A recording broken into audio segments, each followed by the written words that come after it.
Our next colligative property is osmotic pressure. What is osmotic pressure? This is our second colligative property. osmotic pressure discuss करने से पहले मैं आपको थोड़ा सा ओस्मोसिस और डिफ्यूजन के बारे में क्लियर करना चाहता हूँ। तो सबसे पहले तो व्हाट इज डिफ्यूजन? डिफ्यूजन से आप समझते क्या? अगर मैं डिफ्यूजन की बात करूँ तो आपके पास एक टर्म आ गया डिफ्यूजन, ठीक है। सो इसके अंदर क्या होता है? Mixing of solute particles spontaneously to form homogeneous mixture, ठीक है। देखिए मैंने क्या बोला था, mixing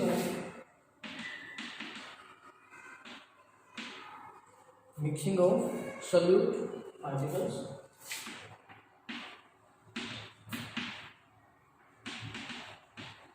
spontaneously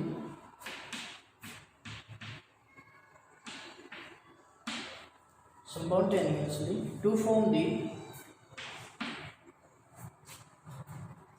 the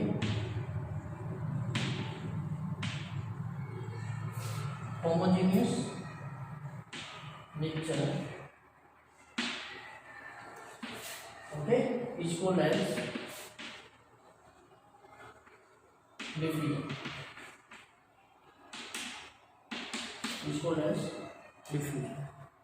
okay friends, okay.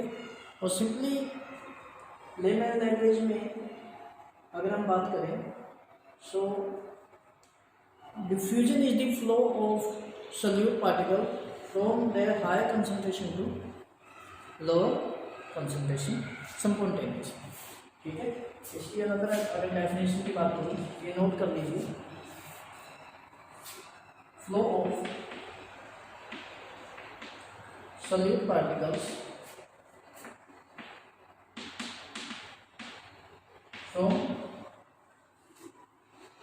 from higher concentration to lower concentration,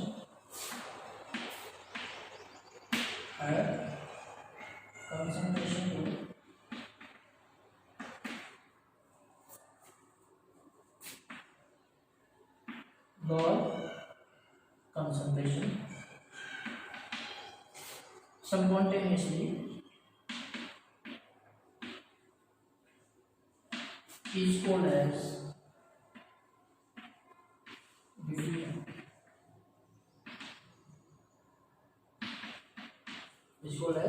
diffusion.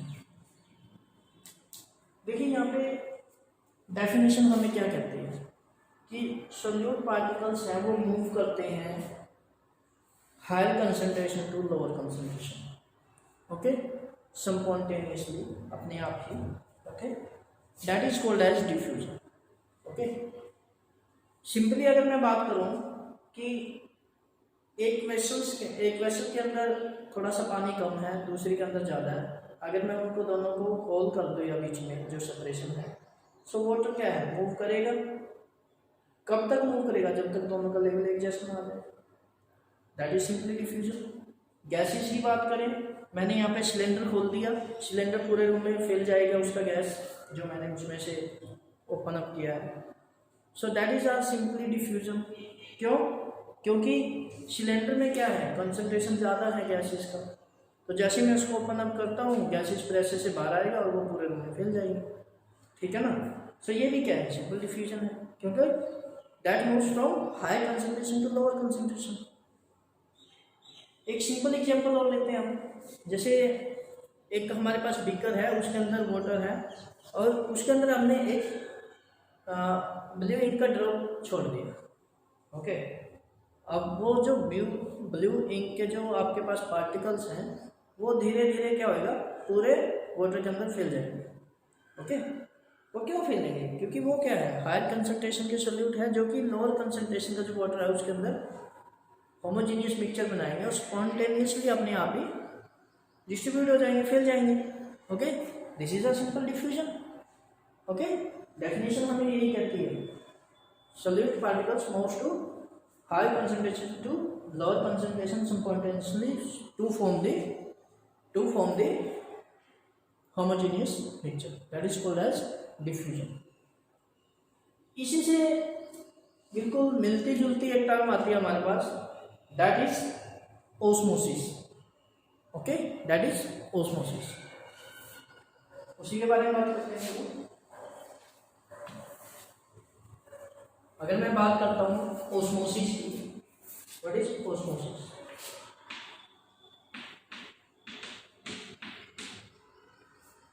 Osmosis क्या होता है?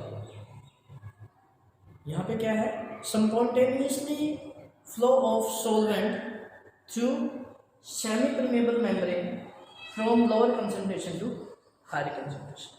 देखिए क्या बोला मैंने? Spontaneous flow of solvent particles from lower concentration to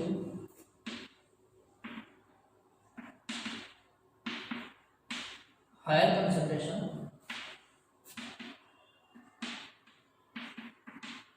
through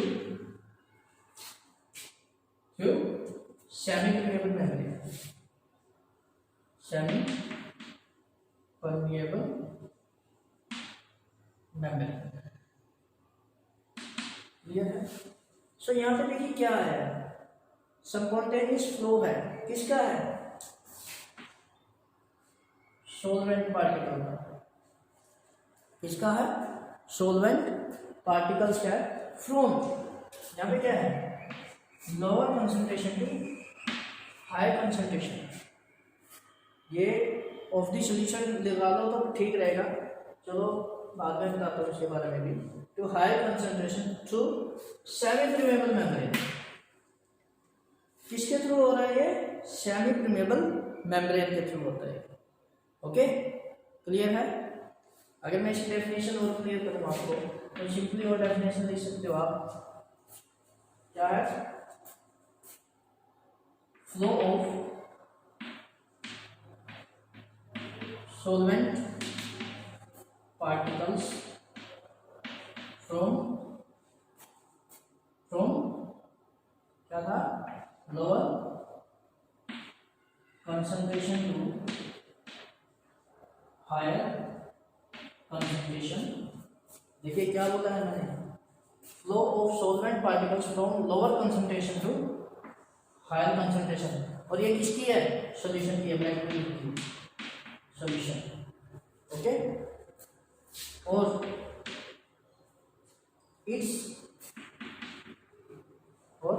its higher concentration to lower concentration. Okay, is called as tube semi-permeable membrane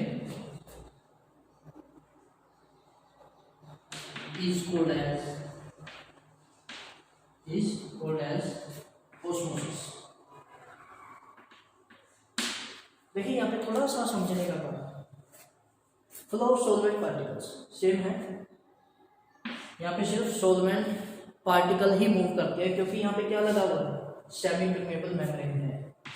semi permeable membrane क्या करते हैं? एक सिलेक्टिव मेम्ब्रेन होती है जो सिर्फ और सिर्फ सोलवेंट पार्टिकल को ही मूव करने देती है, सॉलिड को मूव नहीं करने देती. ओके, सो यहाँ पे क्या है? Flow of solvent particles from lower concentration to higher concentration. ये सॉल्यूशन की बात करता है कि सॉल्यूशन जिसके अंदर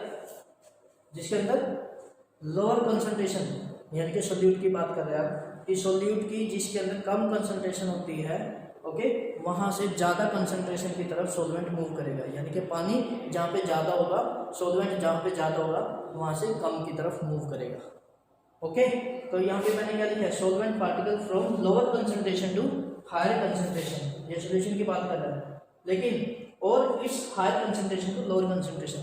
देखिए फ्रेंड्स, यहाँ पे ध्यान देने की बात है. अगर मैंने इट्स लगा दिया यहाँ पे, अगर मैंने डेफिनेशन में यहाँ पे इट्स लगा दिया, आप डेफिनेशन ये भी लिख सकते हो इसको कट करके, इतना कट करके, ठीक है।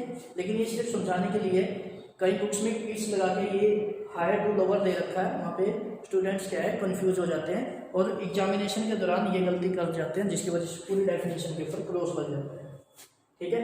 देखिए अगर मैंने यहाँ पे इट्स लगा दिया, इट्स का मतलब क्या है, यहाँ पे मैं किसकी बात कर रहा था, from lower concentration to higher concentration. जब हम ये वर्ड सीधा लिख देते हैं उसका मतलब हम सोल्यूशन की बात कर रहे हैं, सोल्यूट के विद रिस्पेक्ट बात कर रहे हैं, यानी कि सोल्यूट की वजह से जो कंसंट्रेशन है सोल्यूशन की उसकी बात कर रहे हैं। बट अगर मैंने यहाँ पे इट्स लगा दिया, यहाँ पे इट्स लगा दिया मीन्स अब मैं किसकी बात कर रहा हूँ, कौन मूव करता है, सोलवेंट, सोलवेंट की बात कर रहा हूँ। Solvent higher concentration to lower concentration, यानी कि सोलवेंट ज़्यादा से कम की तरफ जाता है, ऊपर वाले का मीनिंग यही बनता है। लेकिन यहाँ पे इट्स लगाने के बाद कंसंट्रेशन टर्म अपोजिट हो जाती है, means it's higher concentration to lower concentration. यहाँ पे हम किसकी बात कर रहे हैं, इसके दौरान हम सोलवेंट की मूवमेंट के बारे में बात कर रहे हैं, सोलवेंट की कंसंट्रेशन के बारे में बात कर रहे हैं। क्लियर है? Okay. Through semi permeable membrane is called as the osmosis. Clear है friends? That is called as osmosis. Okay, clear है? And during the osmosis pressure exerted that is called as the osmotic pressure, यानी कि जिस pressure से osmosis होता है, okay, यानी कि ऑस्मोसिस जब होता है और ऑस्मोसिस की वजह से जो प्रेशर एग्जिस्ट करता है that is called as the osmotic pressure. Okay, that is called as the osmotic pressure. Clear है? नोट कीजिए डेफिनेशन, एक मिनट।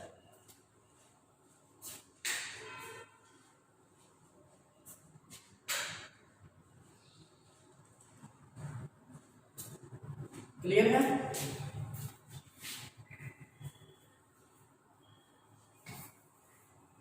सो ऑस्मोसिस के दौरान जो प्रेशर एग्जिस्ट करता है that is called as osmotic pressure. Clear है friends? That is called as osmotic pressure. अब देखिए ऑस्मोसिस आपके पास दो तरह की होती है, ठीक है। एक होती है एंडो, एक होती है एक्टो। एंडो मीन्स जब किसी बॉडी के अंदर सॉल्वेंट मूव करता है, अंदर जाता है, okay, that is called as endosmosis.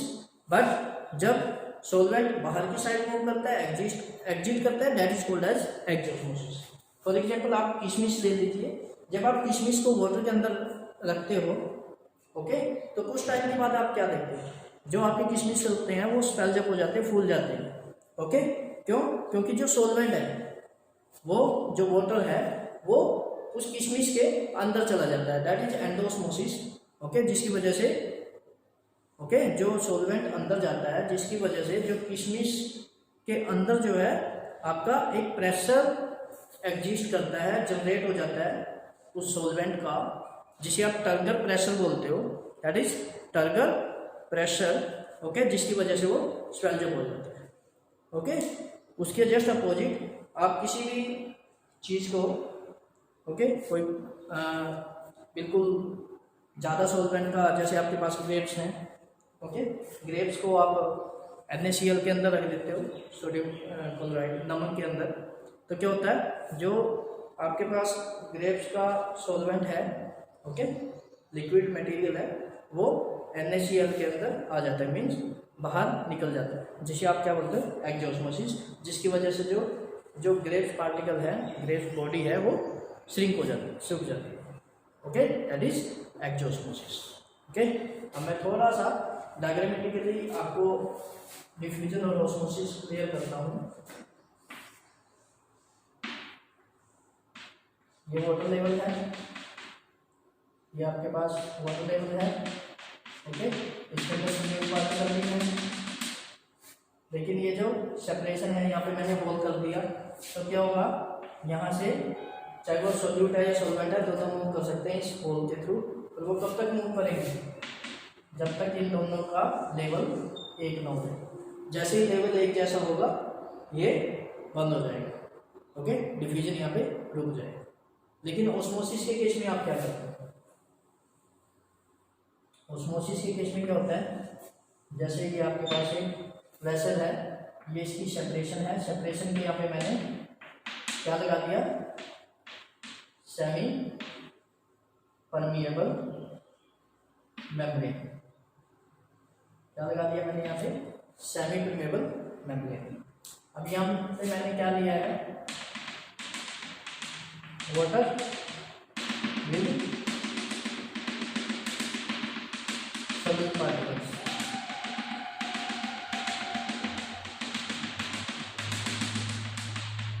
Okay, यहाँ पे क्या है, solute is more but solvent is less. Okay, solvent यहाँ पे कितना suppose 5 यूनिट है, कोई भी 5 यूनिट ऐसे ही लगा दिया। बट अगर मैं यहाँ की बात करूँ, यहाँ पे प्योर वाटर है,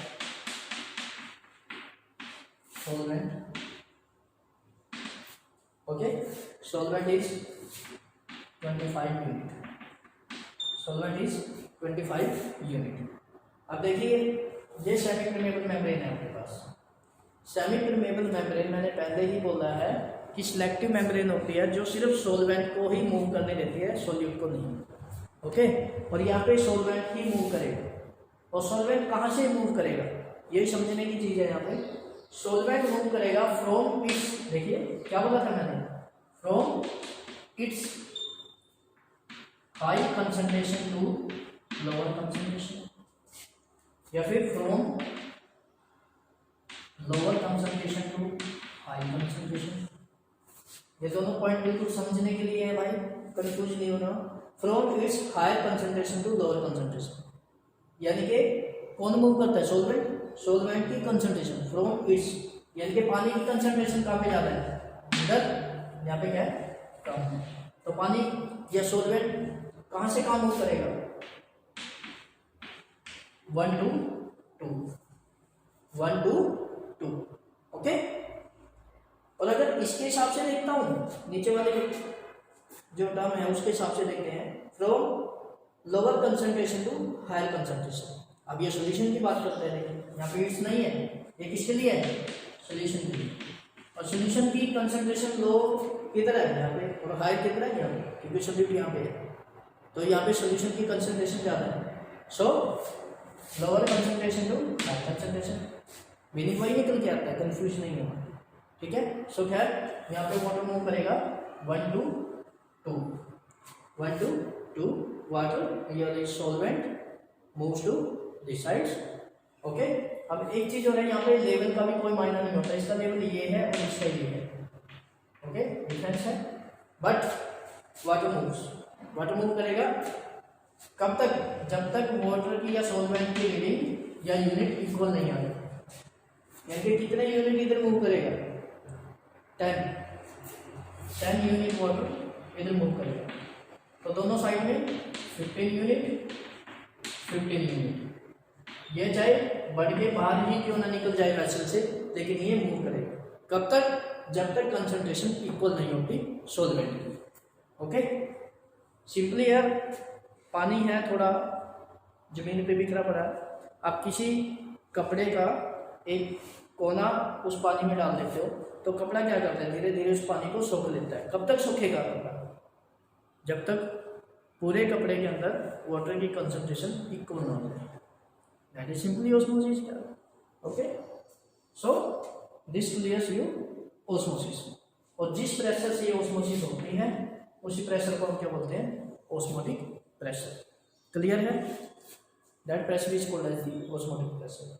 खैर उसके बारे में हम फिर डिस्कस करेंगे। सबसे पहले हम डिस्कस करते हैं difference between the osmosis and the diffusion, जो कि कई बार आपके एग्जाम में आ जाता है।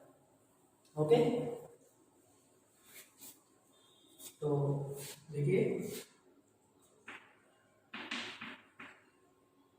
Difference between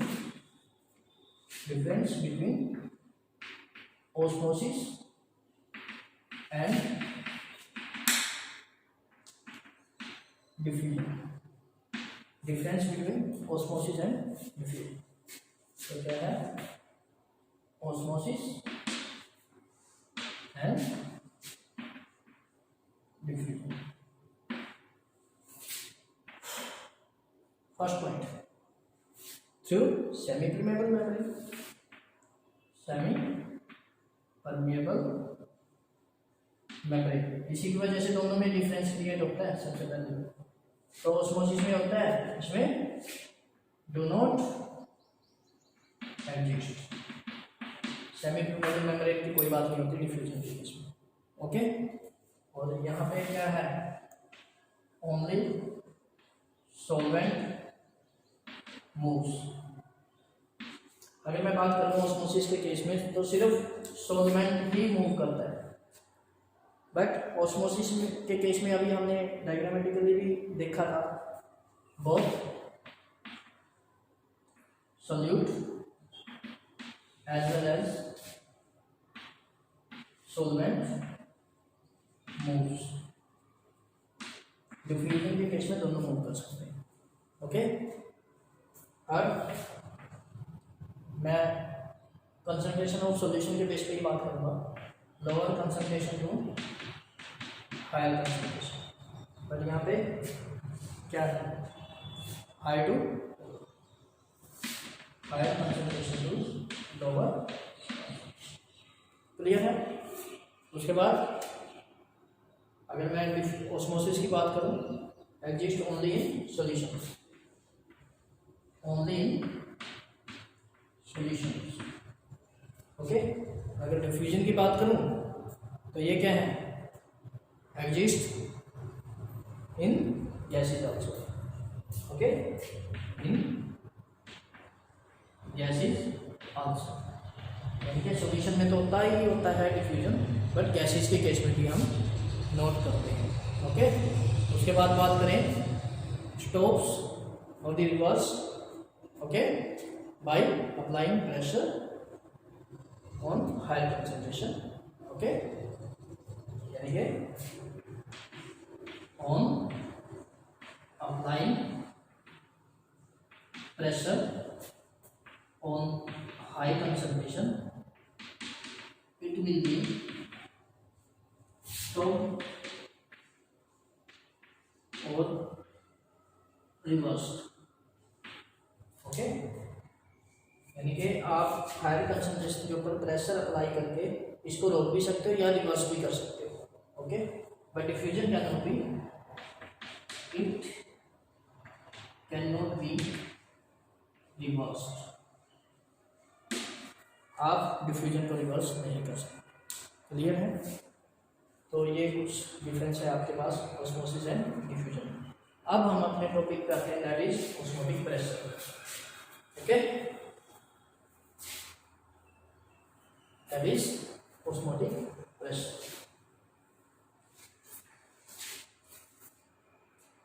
that is osmotic pressure, pressure exerted by the solvent। Okay, solvent during osmosis। बता रहे थे मैंने, pressure exerted by the solvent flow during osmosis। during osmosis is called as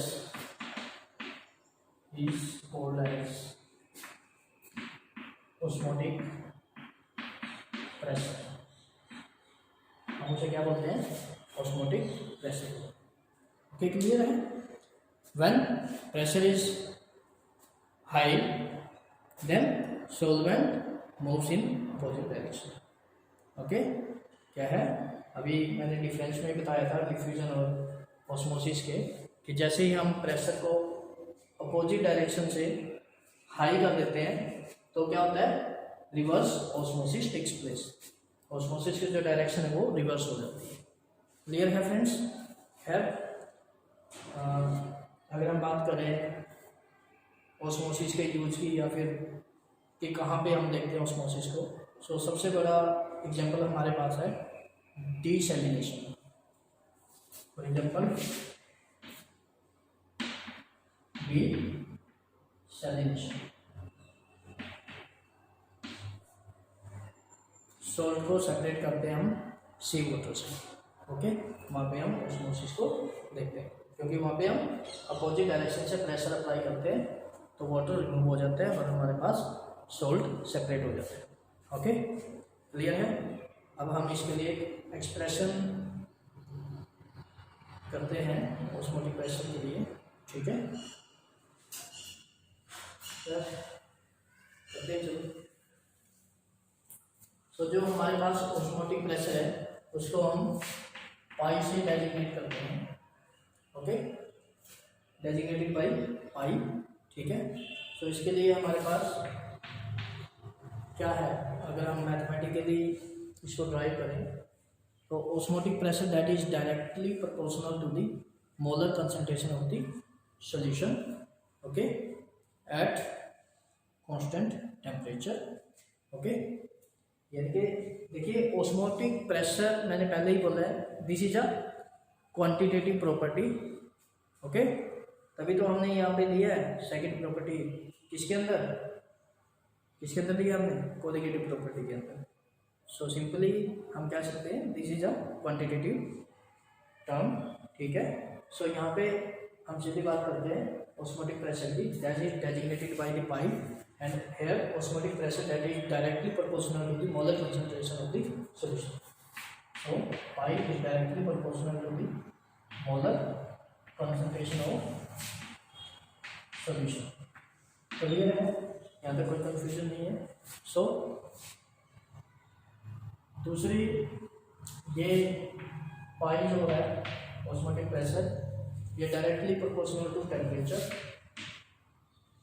temperature का बहुत बड़ा रोल रहता है ऑस्मोटिक प्रेशर के दौरान, ठीक है। Okay, so pi directly proportional to concentration of solution and T temperature. So हम इनको कंबाइंड फॉर्म में लिख सकते हैं, pi directly proportional to C and T. Okay, clear है। और अगर मैं इसको लिखूँ pi is equal to R C D, okay, R is a constant, okay, pressure constant है यहाँ पे, क्लियर है। R is a solution constant, okay, और इसकी वैल्यू जो हमारे पास गैस कांस्टेंट का आर होता है वही सेम वैल्यू रहेगी। ओके, सो इक्वेशन को हम ये भी लिख सकते हैं, pi is equal to C R T, pi is equal to एक ही बात है C R T. Okay, we know C that means concentration is equal to number of moles of solute divide by volume of solution in litre. क्या है, C is equal to N by we, number of solute, and V क्या है, volume of solution. तो सी की value यहाँ पे put कर सकता हूँ मैं। Okay, so pi is equal to N by V R, N by V R T. So B को इधर देंगे, क्या लिख सकते हैं हम, pi V is equal to N R T. Okay, NRT याद आया, van't Hoff factor, okay, van't Hoff equation for, so यहाँ पे हम इसको क्या बोलेंगे, van't Hoff equation for dilute solution, this is van't Hoff equation for dilute solution. Okay friends, clear है।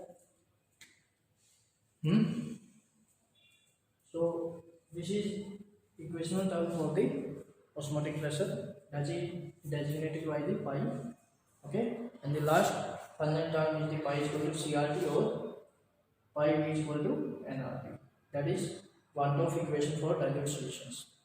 उसके बाद मैं बात करता हूँ आइसोटोनिक सॉल्यूशंस। ओके, देखिए आइसोटोनिक सॉल्यूशन नाम से क्लियर है, आइसो मीन्स सेम, यानी कि जब हमारे पास जब हमने वेसल लिया था दोनों साइडों में 1 और 2, ओके, डायग्रामेटिकली रिप्रेजेंटेशन में। सो हमारे पास जब दोनों साइड्स के अंदर यानी कि दोनों टाइप के सॉल्यूशन के अंदर equal number of moles solute के हैं, यानी कि जो कंसंट्रेशन है वो सेम है, ओके, यानी कि हमने यहाँ पे कंसंट्रेशन जो है वो सेम कर दिया। अगर मैं 2 केस ले रहा हूँ, I1 I2, okay, C1 R T1 C2 R T2। अगर मैंने दोनों कंसंट्रेशन को सेम कर दिया, C1 equal to C2, C1 equal to C2, और टेम्परेचर भी कांस्टेंट कर दिया, T1 इक्वल टू T2, यानी कि टेम्परेचर भी सेम है दोनों साइड्स में। R ये कांस्टेंट होगा ही, this is a solution constant.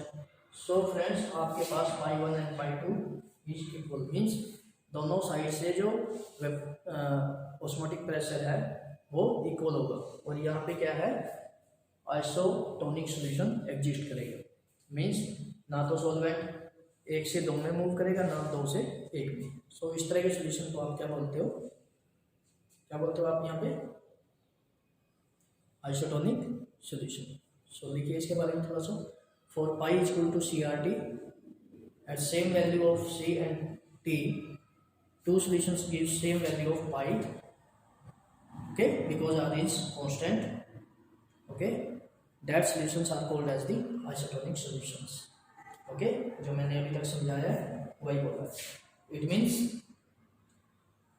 देखिए आगे, it means solution of same osmotic pressure, मैं साथ के साथ लिख देता हूँ उसको डेफिनेशन को।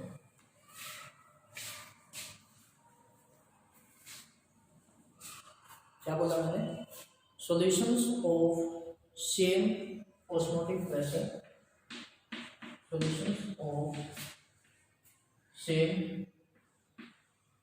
Osmotic pressure, solutions of same osmotic pressure at same temperature, at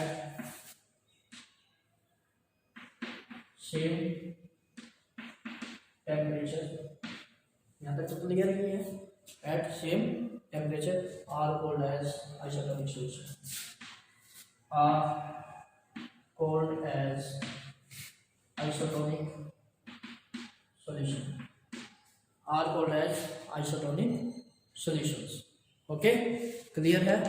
और we say no solvent move from semi permeable membrane, कोई मोमेंट नहीं होगी ना, और we say no solvent moves through semi permeable membrane, कोई solvent movement नहीं होगी at constant pressure, sorry temperature, at constant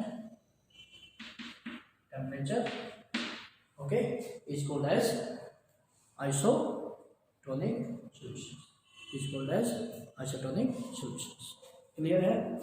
endosmosis, exosmosis मैंने आपको बता ही दिया।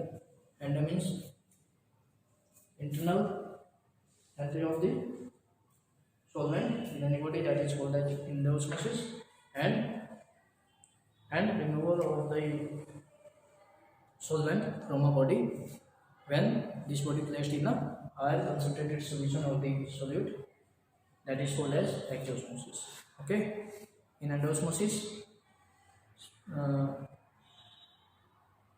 swallowing of the body takes place and trigger pressure will be the exist inside the body, but in case of exosmosis sinking of the body takes place, okay, clear है। उसके बाद मैं बात करता हूँ एप्लीकेशंस की या फिर इनके यूजेस की ऑस्मोसिस के, ओके। सो अगर मैं बात करूँ प्लांट्स के केस में, प्लांट्स देखिए हम सोइल के अंदर पानी दे देते हैं, ओके, या कोई भी न्यूट्रिएंट मटेरियल है रूट्स के अंदर डाल देते हैं प्लांट्स की, तो वो पूरा प्लांट उसको ले लेता है, ऑब्जर्व कर लेता है। क्यों? ड्यू टू ऑस्मोसिस, क्योंकि जो प्लांट्स की जो रूट्स होती है उसकी जो लेयरिंग होती है, मेम्ब्रेन्स होती है, that are also semi permeable membrane. So this takes that nutrients of the solvent और nutrients in the form of solvent solutions from the soil with the osmosis. Okay, take inside and gives the upward movement of the nutrients with the solvent or the solution form. Okay, then easily taken nutrients from the soil through osmosis. और secondly अगर मैं बात करूँ opening and closing of stomata that are also depend upon the osmosis. Okay, means here also turgor pressure will be the exist for the opening and closing of stomata, that will depend upon the formation of glucose. Okay, so यहाँ पे क्या है friends, जब हम stomata की opening closing की बात करते हैं तो वहाँ पे फॉर्मेशन ऑफ ग्लूकोज मॉलिक्यूल्स होती है, जिसकी वजह से क्या है प्रेशर वहाँ पे एग्जिस्ट करता है और उस प्रेशर की वजह से, टर्गर प्रेशर की वजह से ही opening and closing of stomata होती है. ओके, और उसके बाद बात करूँ तो हमारे बॉडी के अंदर जो एसिमिलेशन ऑफ मटेरियल है, मींस इंटेस्टाइन से जो हमारा जो एब्जॉर्प्शन ऑफ मटेरियल होता है, usable materials through the blood particles, that will also a osmosis. Okay, और अगर मैं और बात करूँ ब्रस्टिंग ऑफ आरबीसीज, जब हम आरबीसीज को सॉल्वेंट या वाटर के अंदर रख देते हैं तो वो ब्रस्ट हो जाती हैं, फट जाती हैं ड्यू टू एंडोस्मोसिस. ओके, और बात करूँ तो फ्रूट्स की, वेजिटेबल्स की, उनको हम प्रिजर्व करते हैं इन दी सॉल्ट और दी शुगर सॉल्यूशंस. ओके, सो यहाँ पे भी ऑस्मोसिस एग्जिस्ट करती है. ओके, और काफ़ी सारे एग्जांपल है. सबसे बढ़िया एग्जांपल आप दे सकते हो डायलिसिस का, जहाँ पे आप रिवर्स ऑस्मोसिस को यूज़ करते हो. ठीक है, ह्यूमन बीइंग के केस में जहाँ पे किडनी फेल हो जाती है, किडनी खराब हो जाती है, तब हम डायलिसिस करते हैं. ओके, ब्लड के थ्रू. और इस डायलिसिस में हम क्या करते हैं, डायलाइजर मशीन होती है जिसके अंदर हम रिवर्स ऑस्मोसिस को यूज़ करते हैं. ओके, सो कई सारे आपके पास यूजेस या एप्लीकेशंस हो सकती हैं ऑस्मोसिस. क्लियर है फ्रेंड्स? सो उसके बाद है हमारे पास एक छोटा सा मैथमेटिकल्स टर्म आ जाती है मैथमेटिक्स में. कई बार न्यूमेरिकल्स प्रॉब्लम आती है आपके पास ऑस्मोटिक प्रेशर के ऊपर. सो हम यहाँ पे सोल्यूट का जो मॉलिक्यूलर मास है वो भी डिटरमिन कर सकते हैं ऑस्मोटिक प्रेशर से. इसको करके देखते हैं, छोटा सा ही है, ज़्यादा नहीं है. ठीक है, लेकिन हम यहाँ पे मॉलिक्यूलर मास को, जो सोल्यूट का मॉलिक्यूलर मास है उसको डिटरमिन नहीं करते, बहुत कम यूज़ करते हैं ऑस्मोटिक प्रेशर को इसको डिटरमिन करने के लिए. क्यों? क्योंकि यहाँ पे जो टेम्परेचर की वेरिएबिलिटी है वो बहुत ज़्यादा है, और यहाँ पे जो accuracy to find out the molecular mass of the solute है वो बहुत कम है. ठीक है, सो हम इसको बहुत कम यूज़ करते हैं. ज़्यादातर हम एलिवेशन इन बॉइलिंग पॉइंट और the depression in freezing point को ही यूज़ करते हैं मॉलिक्यूलर मास को डिटरमिन करने के लिए.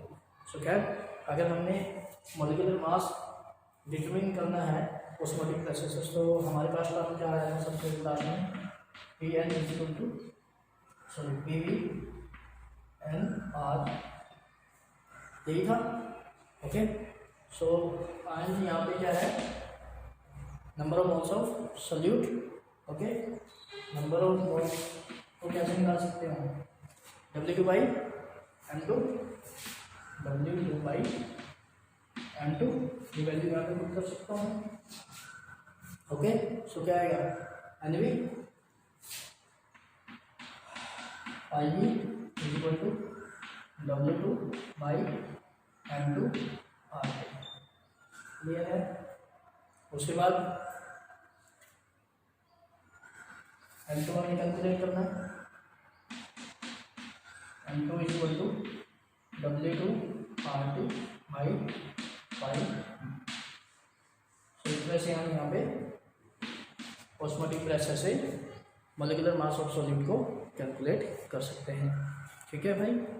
सो जो हमारे पास नेक्स्ट कोलिगेटिव प्रॉपर्टी है, that is the elevation in boiling point and the depression in freezing point, वो हम नेक्स्ट लेक्चर में डिस्कस करेंगे. ओके, सो आज के लिए हमारी ऑस्मोटिक प्रेशर जो है वो खत्म हो जाता है. ओके फ्रेंड्स, सो भाई अगर प्रॉब्लम हो तो कमेंट बॉक्स में डाल देना. Okay, thank you.